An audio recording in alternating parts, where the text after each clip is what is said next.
வணக்கம் ஃப்ரெண்ட்ஸ், நம்ம இந்த வீடியோவில் பார்க்க போகிறது என்னென்னு பார்த்தீங்கன்னா, டிஎன்பிஎஸ்சி எக்ஸாமில் கேட்ட ப்ரீவியஸ் இயர் மேக்ஸ் கொஷின்ஸ் தான் டிஸ்கஸ் பண்ணிட்டு வரோம். ஸோ அதில் இது வரைக்கும் 50 கொஷின்ஸ் டிஸ்கஸ் பண்ணியிருக்கோம். அது எல்லாமே ப்ளேலிஸ்ட்டில் இருக்குது, செக் பண்ணி பாருங்கள். ஸோ ஃபஸ்ட் கொஷின் பாருங்கள், இந்த கொடுக்கப்பட்டுள்ள தொடரில் பொருந்தாத எண்ணை கண்டுபிடி. ஸோ பார்த்தவொடனே சொல்லலாம், எல்லாமே ஸ்கொயர் நம்பர்ஸ், அதாவது 5 ஸ்கொயர், அப்புறம் 6 ஸ்கொயர், 7 ஸ்கொயர், 5 6 7, அதுக்கப்புறம் என்னது 9 ஸ்கொயர், அப்புறம் 11 13 ஸ்கொயர், 15 ஸ்கொயர். இதில் பாருங்கள், இந்த நம்பர்ஸை பாருங்கள், நல்லா அப்சர்வ் பண்ணிங்கன்னா தெரியும். இது எல்லாமே என்ன நம்பர்ஸு? ஒற்றைப்படை எண்கள், ஆட் நம்பர்ஸ். இதில் ஒன்று தான் ஈவன் நம்பர் வந்திருக்கு, மற்ற எல்லாமே ஆட் நம்பர். அப்போ இதுதான் odd one out. 6 square 36. So இப்போ ஆட் ஒன் அவுட் எது? 36. Add number 36. செகண்ட் கொஷினு, இந்த மாதிரி டைப் நிறைய கொஷின் கேட்டிருக்காங்க. அதாவது 2 செட் ஆஃப் பீப்புள் வேலை பார்க்குறாங்க அப்படிங்கிற மாதிரி. ஃபஸ்ட்டு செட்டில் பாருங்கள், மென் 7 மெம்பர்ஸ், ஒரு வேலை ஒரு வேலை தான், தினம் 9 மணி நேரம், டைமு பார்த்திங்கன்னா 9 ஹவர்ஸு. அப்புறம் எத்தனை டேஸ் பண்ணியிருக்காங்க அப்படின்னு பார்த்தோன்னா 30 டேஸ். இது M1 T1 D1. இதே மாதிரி M2 T2 D2 தான் நம்ம இந்த சைடு பார்க்குறோம். ஸோ அதே வேலையை 10 பேர் தினமும் 7 மணி நேரம் வேலை செஞ்சால் எத்தனை நாட்களில் முடிப்பாங்க? அதே வேலை. So same work. அப்போ ஒர்க்குங்கிறது ஒரே ஒன்று தான். ஸோ W1ம் ஒன்று தான், W2வும் ஒன்று தான். ஸோ இப்போ ஃபார்முலா என்ன? M1 × D1 × D1 divided by W1 is equal to M2 × D2 T2 divided by W2. So இது அப்படியே அப்ளை பண்ணுங்கள். 7 × 9 × 30 divided by 1 is equal to 10 × 7 × D2 தான் கண்டுபிடிக்கணும், டிவைடட் பை 1.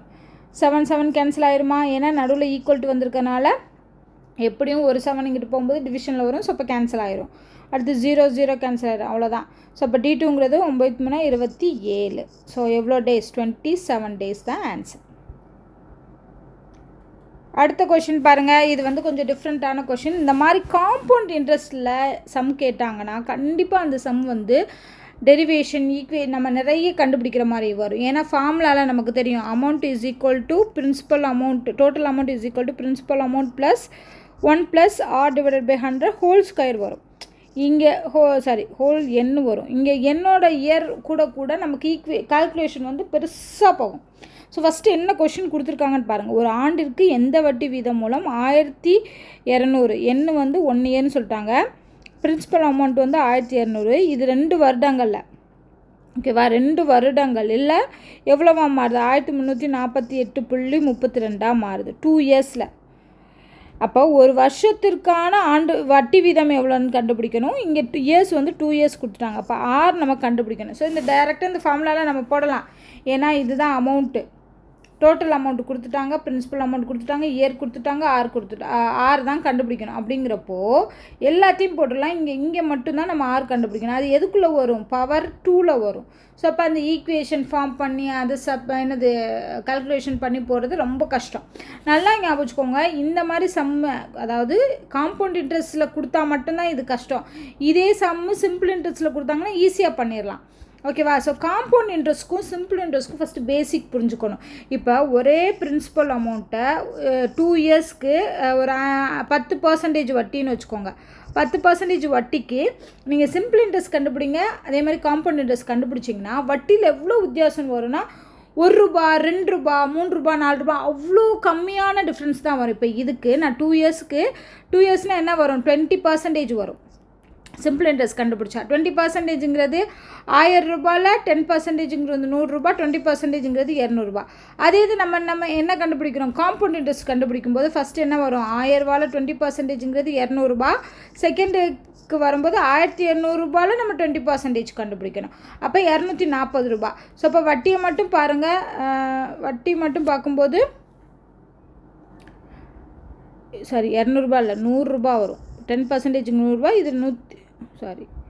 ₹100ங்கிறப்போ ₹1100 வரும். அகைன் ₹1100னா இங்கே என்ன வரும் 110 ரூபா வரும். ஸோ அப்போ 210 ரூபா. அப்போ டிஃப்ரென்ஸ் பார்த்தீங்கன்னா ஒரே அமௌண்ட்டு ஒரே இயர் ஒரே ரேட் ஆஃப் இன்ட்ரெஸ்ட் கொடுக்கும்போது சிம்பிள் இன்ட்ரெஸ்ட்டுக்கும் காம்பவுண்ட் இன்ட்ரெஸ்ட்டுக்கும் உள்ள வித்தியாசங்கிறது ரொம்ப கம்மியான வித்தியாசம் தான் இருக்கும். அப்போ நம்ம என்ன பண்ணணும்னா இந்த சம்மில் இந்த 2 இயர்ஸ்க்கு அதாவது 1200 ரூபாய்க்கு 2 இயர்ஸ்க்கு எந்த வட்டி விகிதம் கொடுத்தா இந்த வட்டி வரும் அப்படிங்கிறத நம்ம சிம்பிள் இன்ட்ரெஸ்ட்டில் கால்குலேட் பண்ணுவோம். சிம்பிள் இன்ட்ரெஸ்ட்டில் கால்குலேட் பண்ணும்போது அந்த வட்டிக்கு பக்கத்தில் வரக்கூடிய எந்த பர்சன்டேஜ் அப்படிங்கிறத கால்குலேட் பண்ணிடலாம். ஓகேவா? ஸோ இதுதான் சிம்பிளஸ்ட் வே. நீங்கள் நானும் நிறைய வீடியோஸ் ரெஃபர் பண்ணி தான் நான் உங்களுக்கு சொல்கிறேன். இந்த கால்குலேஷன்லாம் பண்ணோன்னா கண்டிப்பாக நமக்கு டைம் பத்தாது. ஸோ அதனால் எப்படி பண்ணுறதுங்கிற சொல்கிறேன். ஃபஸ்ட்டு இன்ட்ரெஸ்ட் எவ்வளோன்னு பாருங்கள். டோட்டல் அமௌண்ட்டு வந்து 1348.32. இதில் அந்த பாயிண்ட்லாம் விட்டுறலாம். ஓகேவா? ஸோ நார்மலாக பார்த்தோம்னா 1348 1200 ரூபா போக 148 ரூபா 148 ரூபாங்கிறது தான் நமக்கு கிடச்சி இன்ட்ரெஸ்ட். ஓகேவா? இந்த 148 ரூபாங்கிறது 2 வருஷத்துக்கு கால்குலேட் பண்ணுறாங்க ஒரு குறிப்பிட்ட அமௌண்ட் ஆஃப் ரேட் ஆஃப் இன்ட்ரெஸ்ட்டில். ஸோ அந்த ரேட் ஆஃப் இன்ட்ரெஸ்ட் நமக்கு தெரியாது. நம்ம ரேட் ஆஃப் இன்ட்ரெஸ்ட் தான் ஆப்ஷனில் கொடுத்துருக்காங்க. ஸோ நம்ம செக் பண்ண போகிறோம். இப்போ ஃபஸ்ட் ஆப்ஷன் 6%ன்னு நம்ம 2 வருஷத்துக்கு கால்குலேட் பண்ணோம்னா 12%. அப்போது 1200 ரூபாயில், ஏன்னா அதான் பிரின்சிபல் அமௌண்ட்டு, அந்த 12%ங்கிறது இந்த அமௌண்ட்டுக்கு பக்கத்தில் வருதா? நல்லா ஞாபகம் வச்சுக்கோங்க. எப்பயுமே காம்பவுண்ட் இன்ட்ரெஸ்ட் வேல்யூ வந்து கூட இருக்கும், சிம்பிள் இன்ட்ரெஸ்ட் வேல்யூ கம்மியாக இருக்கணும். அந்த லாஜிக்கை வச்சு நம்ம கண்டுபிடிக்க போகிறோம். ஸோ இப்போ இது 12% கண்டுபிடிங்க. 10%னா 120 ரூபா, 1%னா 12 ரூபா, அப்போ 2%னா 24 ரூபா. அப்படிங்கிறப்போ 4 144 பக்கத்தில் வருதா? ஓகேவா? பக்கத்தில் வருது 144. ஸோ இந்த ஆப்ஷன் தான் வரும். நீங்கள் அடுத்து 6.5க்கும் செக் பண்ணி பாருங்கள். 6.5 1 இயருக்கு 6.5னா 2 வருஷத்துக்கு எவ்வளோ அமௌண்ட் வரும்? 13% வரும். 12% 144 ரூபா. அந்த 1%ங்கிறது என்ன வரும்? 12 ரூபா வரும். அப்போ 156 ரூபா. 148 விட சிம்பிள் இன்ட்ரெஸ்ட்டு அதிகமாக போயிடுது 6.5% போடும்போது. அப்படி வர்றக்கு சான்ஸே இல்லை. 6.5 வரலனா 7% வராது, 7.5% வராது. அப்போது நம்ம என்ன பண்ணலாம்? கொடுத்துருக்க அந்த சிம்பிள் இன்ட்ரெஸ்ட்க்கு எவ்வளோ ரேட் ஆஃப் இன்ட்ரெஸ்ட் போட்டால் நமக்கு வந்து அந்த 2 இயர்ஸில் அந்த இன்ட்ரெஸ்ட் ரேட் வரும் அப்படிங்கிறத நம்ம கால்குலேட் பண்ணி பார்க்கலாம். இது வந்து அப்ராக்சிமேட் வேல்யூ தான். ஓகேவா? நம்மளால் வந்து இதுதான் வேல்யூன்னு சொல்ல முடியாது, பட் இதுக்கு பக்கத்தில் வரும் அப்படிங்கிறத வச்சு நம்ம ஆன்சர் கொண்டு வரோம். ஓகே? ஸோ இந்த மாதிரி சம்முக்கு இந்த மாதிரி ட்ரிக் யூஸ் பண்ணி பாருங்கள். Next question. ஸோ இதில் வந்து 5 ஏதோ ஒரு சிம்பிள் கொடுத்து 5 and 3 ஏதோ பண்ணால் 34 வருது. அதே மாதிரி 6 and 2 ஏதோ கால்குலேஷன் பண்ணால் 40 வருது. அதே மாதிரி 7 + 1 என்ன பண்ணால் வரும்? இதை பாருங்கள். 5 5s are 25. 5 ஸ்கொயர்ட் வந்து 25. அதே மாதிரி 3 ஸ்கொயர்ட் வந்து 9. 25 + 9 என்ன வருது? 34. So same logic. 6 ஸ்கொயர் வந்து 36. 2 ஸ்கொயர் வந்து 4 ஆட் பண்ணால் 40. Same logic. 7 ஸ்கொயர் வந்து 49. 1 ஸ்கொயர் 1. ஸோ 49 + 1 50. ஸோ ஆன்சர் இதுக்கு 50. அடுத்து ஃபைனல் கொஷின்னு. ஸோ இது வந்து சிம்பிள் இன்ட்ரெஸ்ட்டில் கொடுத்துருக்காங்க.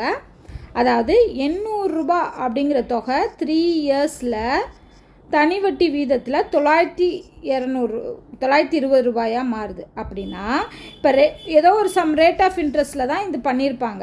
அந்த ரேட் ஆஃப் இன்ட்ரெஸ்ட் என்ன ஆகுதுன்னா 3% அதிகரிக்கும் போது சேம் இயருக்கு 800 ரூபாய்க்கு அதே 3 வருஷத்துக்கு எவ்வளோ கிடைக்கும் அதுதான் கேட்டிருக்காங்க. ஸோ இதுக்கு நல்லா ஞாபகம் வச்சுக்கோங்க. இது வந்து 800 ரூபா வந்து 920 ரூபாயாக மாறுறது 3 இயர்ஸில் some rate of interest amount. அது நமக்கு தெரியாது, அந்த ரேட் ஆஃப் இன்ட்ரெஸ்ட் தெரியாது. ஆனால் என்ன சொல்கிறாங்க? 3% அந்த ரேட் ஆஃப் இன்ட்ரெஸ்ட் இன்க்ரீஸ் ஆகுது. அப்போ இன்க்ரீஸ் ஆன அந்த ரேட் ஆஃப் இன்ட்ரெஸ்ட்டுக்கு எவ்வளோ அமௌண்ட் வருது அப்படிங்கிறத கால்குலேட் பண்ணி அதை இந்த அமௌண்ட்டோட ஆட் பண்ணோம்னா நமக்கு கிடைக்கக்கூடிய அந்த இன்க்ரீஸ் ஆனதுக்கப்புறம் கிடைக்கக்கூடிய தொகை கிடச்சிருமா? அதுதான் பண்ணப்படும். இது வந்து ரொம்ப சிம்பிளஸ்ட் ஒரு ஷார்ட்கட்டுன்னு ஞாபகம் வச்சுக்கோங்க. என்னென்னா 800 ரூபாய்க்கு 3% வந்து 3 இயர்ஸ்க்கு எவ்வளோ அப்படின்னு கால்குலேட் பண்ண போகிறோம். ஏன்னா இது சிம்பிள் இன்ட்ரெஸ்ட் இருக்கிறதுனால நம்ம இந்த ட்ரிக் யூஸ் பண்ணுறோம். இதே இது காம்பவுண்ட் இன்ட்ரெஸ்ட்க்கு இந்த ட்ரிக் யூஸ் ஆகுமானா யூஸ் ஆகாது. ஓகேவா? சிம்பிள் இன்ட்ரெஸ்ட் இருந்தால் மட்டும் இந்த ட்ரிக் யூஸ் ஆகும். இப்போ இந்த இன்க்ரீஸ் ஆன அந்த 3%க்கு மட்டும் எவ்வளோ அமௌண்ட் பாருங்கள். அதாவது 1 இயருக்கு 3%னா 3 வருஷத்துக்கு 3 9% கிடைக்கும். அப்போ 800 ரூபாயில் 9%ங்கிறது எவ்வளோ? 10%ங்கிறது 80 ரூபா, 1%ங்கிறது 8 ரூபா. அப்போ 9%னா 9 × 8 72 ரூபா கிடைக்கும். அப்போது 800 ரூபாய்க்கு 9%ங்கிறது 72 ரூபா. இதுதான் அந்த இன்க்ரீஸ் ஆன அமௌண்ட்டு. ஆல்ரெடி எவ்வளோ அமௌண்ட் இருக்குது? 920 ரூபா இருக்குது. அப்போ இன்க்ரீஸ் ஆன அமௌண்ட்டை ஆட் பண்ணோம்னா 992. ஆன்சர் வந்துருச்சா? ஆன்சர் வந்து 992. இல்லைன்னு வச்சுக்கோங்க, நீங்கள் இந்த 3 வச்சு R கண்டுபிடிக்கணும். PNR / 100 போட்டுட்டு அதுலேருந்து R கண்டுபிடிச்சி அந்த ஆரோட 3 ஆட் பண்ணி அதுக்கப்புறம் வரக்கூடிய ரேட் ஆஃப் இன்ட்ரெஸ்ட்டை வச்சு அகைன் PNR / 100 ஃபார்முலா போட்டு ஆன்சர் கண்டுபிடிக்கணும். இதெல்லாம் தேவையில்லை. ஜஸ்ட்டு நம்ம என்ன பண்ணுறோம், அந்த இன்க்ரீஸ் ஆன அந்த 3%க்கு எவ்வளோ அமௌண்ட் வருது. ஏன்னா இங்கே நமக்கு கேட்டது வந்து கிடைக்கக்கூடிய தொகை தான் கேட்டிருக்காங்க. இதே அதோட முன்னாடி இருந்த ரேட் ஆஃப் இன்ட்ரெஸ்ட் அப்படின்னு கேட்டிருந்தாங்கன்னா நம்ம PNR / 100 ஃபார்முலா தான் போட்டிருக்கணும். பட் அது கேட்கல. கிடைக்கக்கூடிய புதிய தொகை எவ்வளோன்னு கேட்டதுனால நம்ம இந்த சிம்பிளஸ்ட் ஃபார்மை வந்து போட்டு ஆன்சர் கண்டுபிடிச்சிடலாம். ஸோ அவ்வளோதான். இன்றைக்கி ஒரு 5 கேள்விகள் வந்து பார்த்தாச்சு. ஸோ இந்த மாதிரி டிஃப்ரெண்ட் டைப் ஆஃப் சம்ஸ் வந்து டெய்லி நீங்கள் வந்து ஃபாலோ பண்ணுங்கள். ஃபாலோ பண்ணி ப்ராக்டிஸ் பண்ணிங்கன்னா கண்டிப்பாக அது உங்களுக்கு எக்ஸாமில் யூஸ் ஆகும். இந்த வீடியோவில் ஏதாவது டவுட் இருந்துச்சு அப்படின்னா கமெண்ட் பண்ணுங்கள். இந்த வீடியோ உங்களுக்கு பிடிச்சிருந்தா லைக் அண்ட் ஷேர் பண்ணுங்கள். மறக்காமல் நம்ம சேனலை சப்ஸ்கிரைப் பண்ணுங்கள். நன்றி.